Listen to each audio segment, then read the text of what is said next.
Each weekday, sometime in the late afternoon, the life goes out of more than 100,000 school buildings in the United States.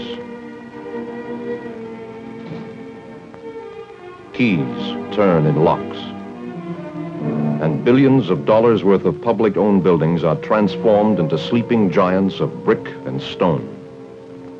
Empty islands, isolated from their communities by a no-man's land of deserted. Darkening halls and classrooms serve no community purpose, their evening silence disturbed only by the custodians. This is the story of one school that was shaken out of its twilight sleep with some remarkable results. Years ago, Cook's School, too, spent the waning hours of each day isolated from the lives of the households in its neighborhood. Adult needs and home problems were not its concern, or so it seemed. But each weekday morning, the children came out of those homes. And Cook School took them in equally, as though their minds were as unmarked and as freshly scrubbed as their faces. But if the doors were intended to shut out distracting influences, they closed in vain. For each child brought his whole environment with him. And the teacher who reached out to touch a child reached into the unknown. Happy homes or broken homes, intelligent parents or indifferent parents, nobody really knew. But the atmosphere of every home and the personality of every parent were present in the classrooms at Cook School. Look, I can't help being away. I don't travel because I like it. It's my job. But you could spend more time with him when you are home. He might as well not have a father. He needs more masculine interests, and I can't provide them. Her brother, her older one, he quit school. Her father didn't finish neither, and you can't get him inside one. Feels kind of out of place, you know. Now, this one ain't taking much interest in school neither.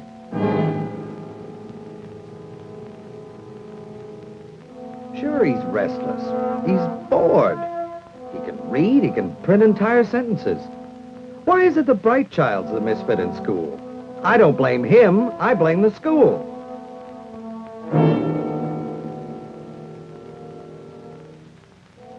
Where can I turn to? There's just not going to be any job like mine anymore. You'll find something, honey. You don't understand. There's nothing else I know how to do. There'll be something. Oh, honey. Oh, you go on to school, sweetheart. Your daddy gonna be all right. He'll be all right.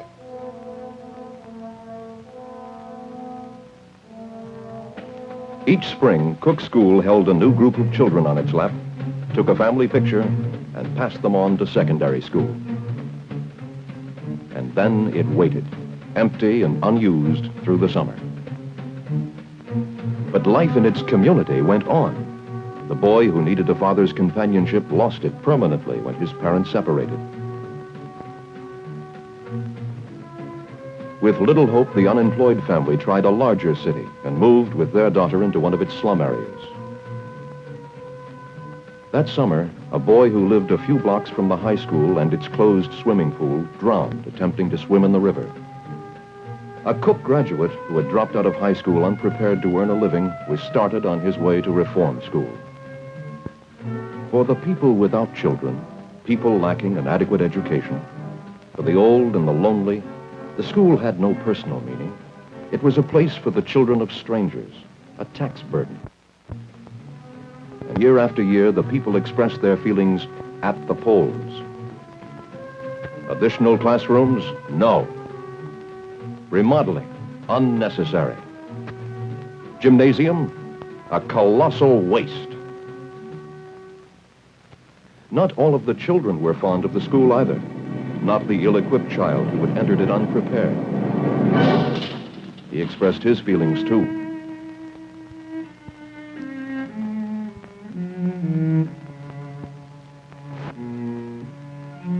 But there were some who saw unused possibilities here and were bold enough to use them.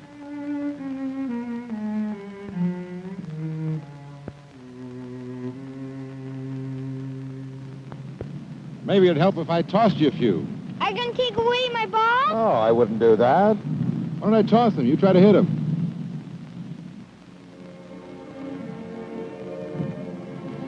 Bye. Hey, mister, we're not supposed to be here when there's no school. All right. Thank you.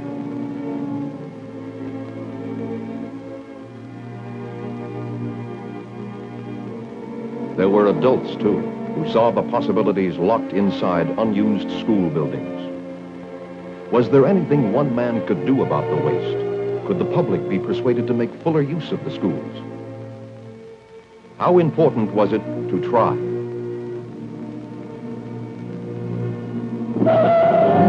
Hey, kid, guy on the street, want to get killed? Come here, son. Come here.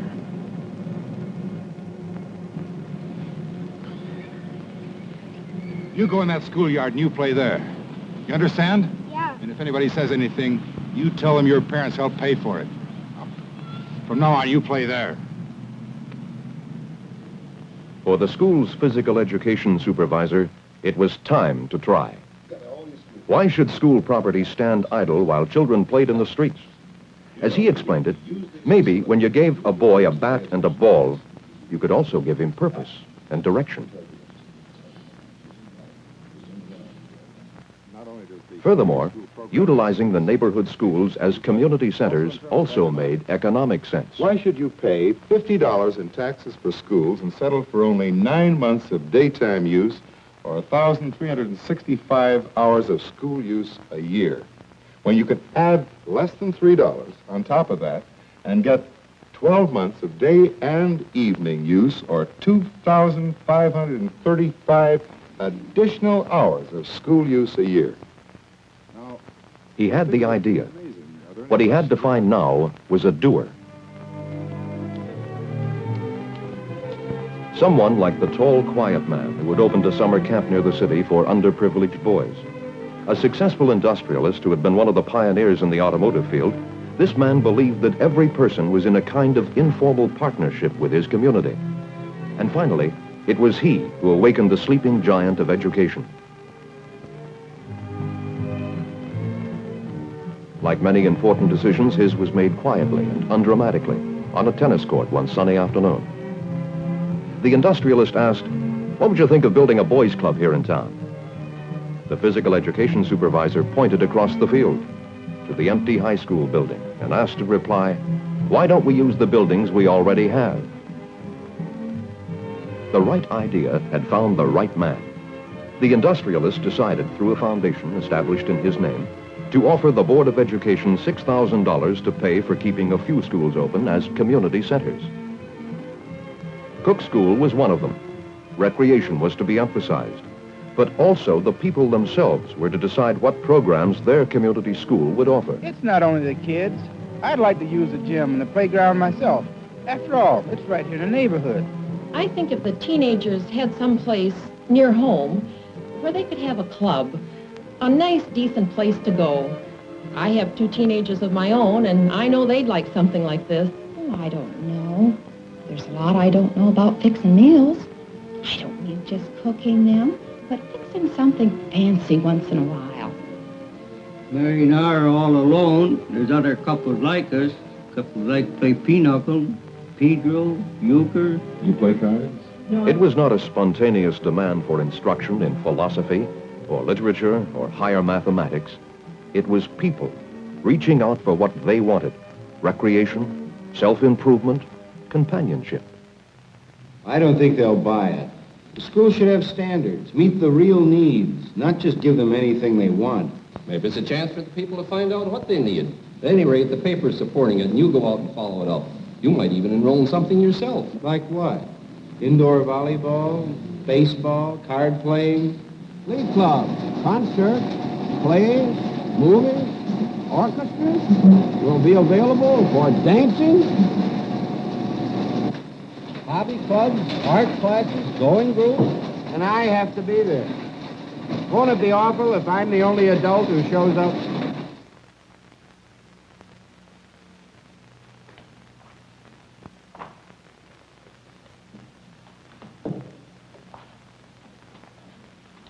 Quiet, isn't it? Yes, it is. You know, I haven't been inside the old school since I graduated. Where is everybody? I think I'm early. You said 6:30. What's that now? If people were going to come, they'd be here, wouldn't they? Relax. You relax. I've got a whole staff waiting in the gym. Oh, Miss Dodd. The instructors are all waiting. Is anybody here yet? One. Ask them to wait, please.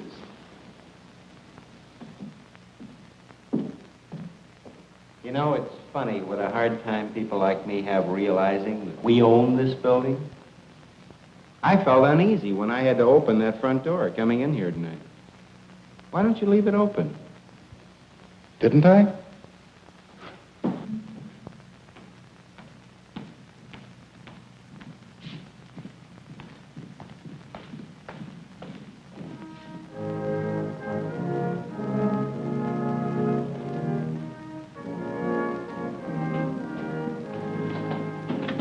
Welcome to school.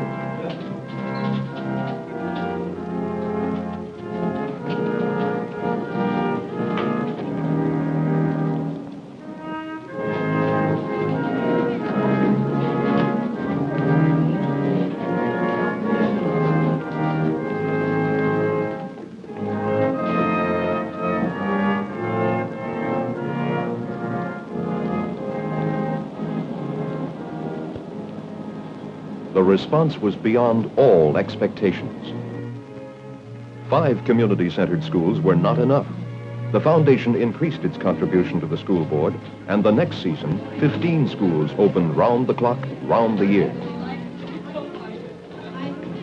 Still they came to play, to participate, to learn, until eventually every elementary, junior high, and high school in the city became a community center.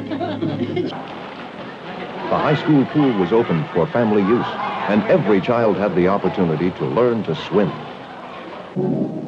Gymnasiums, the costliest rooms in the school when they stood empty, turned out to be the best bargain in public property. Noon hours, afternoons, and evenings, the kids flocked in to play, along with their fathers, who could hardly wait for their turn. And many a child who struggled with addition in the classroom had the satisfaction of knowing that mother was down the hall struggling with subtraction. The encouraging fact was that many who came to learn cake decorating, or just to play cards, remained to earn a high school diploma or college credits. And classes in English, physics, mathematics, and foreign languages were asked for and presented. The discouraging fact was that the boy had his bat and his ball and a safe place to play. But the hope of a simple solution to juvenile problems went down swinging. To know the child, the school had to know his total environment. So, visiting teachers went out to the homes, and they came back with some heartbreaking questions. Of what use were sports to a child in poor health or a child with a physical handicap? How could a child maintain a desire for knowledge in a home where the parents were illiterate? Where was a child to find his creative energy when he came to school each morning undernourished? Familiar community problems, but with a difference. They were now exposed in a community that was becoming school-centered. The people had a base from which to launch a counterattack. The industrialist, with the help of the medical profession, was also working on the health problem. He believed that his foundation helped people most when it encouraged self-help. The foundation gave help in the form of a children's health center for those from medically indigent families. Please, let's take a look. Self-help was encouraged by a school community health achievement program. In its first year, it revealed more than 60,000 correctable health defects among the children. Parents were urged to have family physicians and dentists correct the defects. And that year, 20,000 such corrections were made. The awarding of health-guarded child badges became an important annual event. Randy Wilkins. A health-guarded child was one with no correctable physical defects unattended. Good for you, Randy. Now you're health-guarded. In just 3 years, the number of health-guarded children increased tenfold. Encouraged to use the schools to help themselves, the people responded. They assisted in the weighing and visual testing program.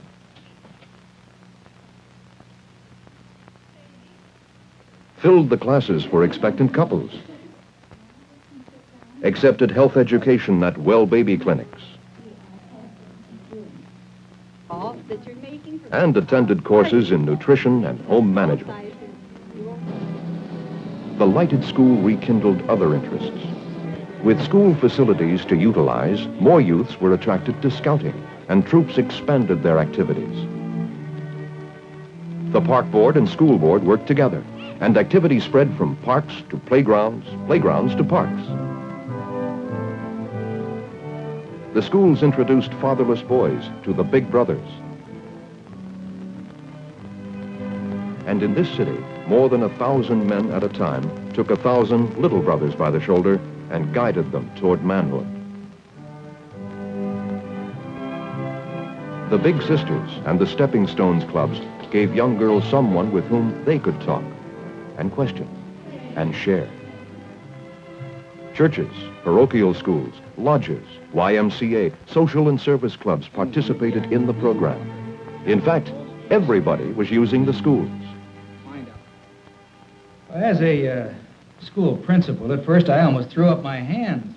I wondered, what in the world is happening to my school? I thought of it as my school, just as some of the teachers think of it as their classrooms. But now somebody else was taking it over at night, using their blackboards, their desks. The custodian was complaining because people were scuffing up the floors that he used to be able to keep so spotless. But we went along with it. And it turned out to be the best thing that we could possibly have ever done. It used to be the parents here, the teachers here. Now some of the teachers are earning extra income by teaching the parents. And some of the parents are teaching too. It used to be parents only came to school to ask how their children are doing. But now the kids are asking the teachers how their parents are coming along. Does the custodian still complain? Oh, he can't. He belongs to the woodworking club. So many people were now so interested in school activities that the next school bond issue received a whopping 4-to-1 vote of approval. For the first time in 20 years, the city built a new school, and it was the first of many designed specially to be a center of community activity.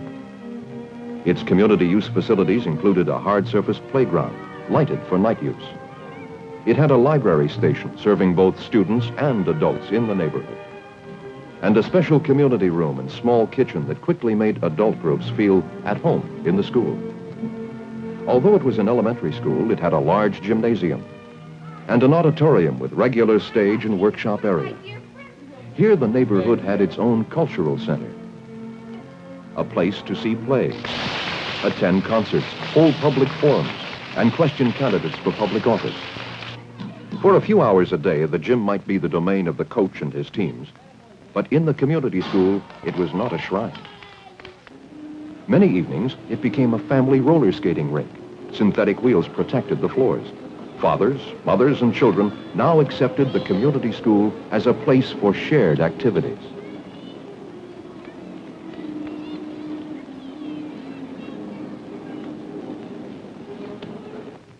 Older schools, like Cook, added community centers of their own. And every public school principal got help in the person of a young man who filled a new position on the staff, that of community school director. Young men mostly, the directors worked with the principals, taking responsibility for the expanded activities. They quickly proved indispensable.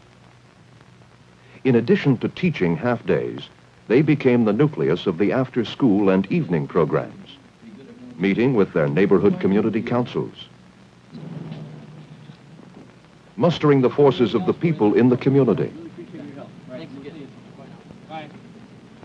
working afternoons and Saturdays with the children. The community school directors help shape the program in their schools to the needs of every age group. The youngest now have summer tot lots, where they learn to adjust to group activities. Pee-wee baseball leagues tee up the ball so little ones can get a smack at it.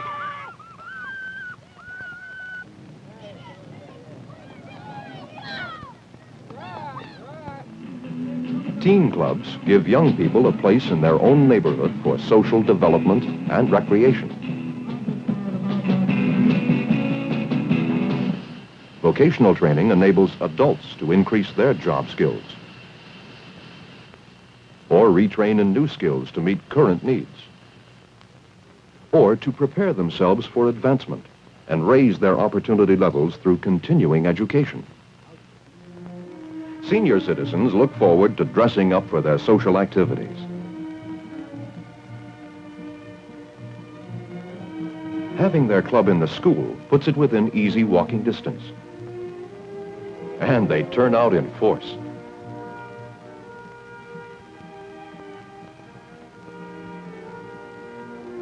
As the success of the community school idea becomes widely recognized, the schools find themselves welcoming more visitors each year from other cities, other nations.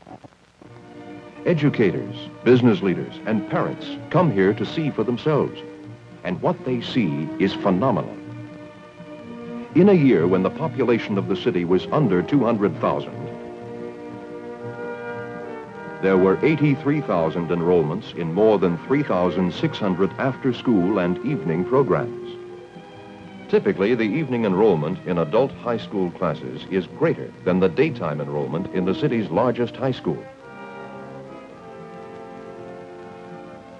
Potential dropouts are being persuaded to learn a job skill, or they are offered smaller special help classes, and about 80% of them remain in school to graduate. Preschoolers are guided toward a readiness level. Curriculums are adjusted to individual differences, and special achievers are challenged by enrichment programs. Okay, we can see the circle spreading out now so that we know that we Everybody, it seems, is trying something. Now,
In this city where the public was once indifferent to its schools, citizens built a college and cultural center paid for on the day it opened by voluntary contributions of more than $25 million.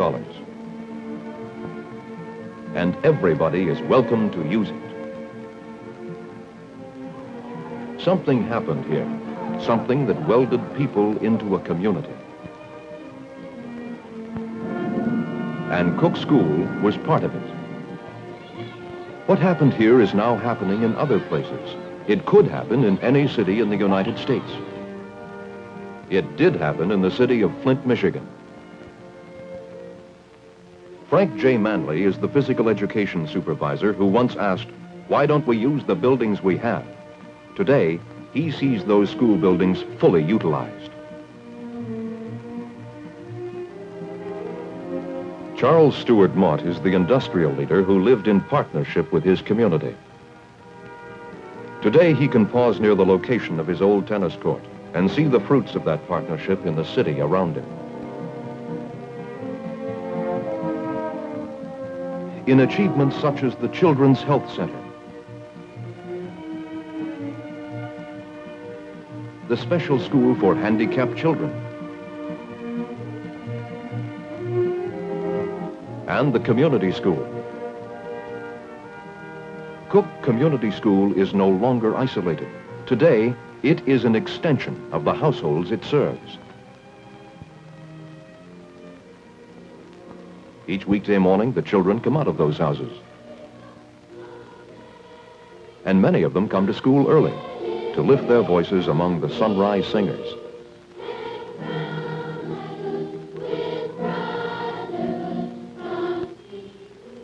In the classroom, the teacher who knows the child's total environment is better equipped to meet the individual need. Patience here. The fatherless boy is developing with the help of a big brother. For this boy, encouragement will be provided through special reading help. Firmness for the lively one who will someday be in the program for the talented child. Handle with care. The father is in the retraining program and time will ease the problem. But in the delicate years, the fragile structure of a child's security needs bracing. It needs the support of knowing hands.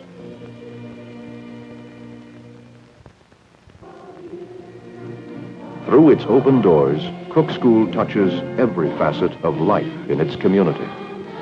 What touches the community touches the home. What touches the home touches the heart of the child.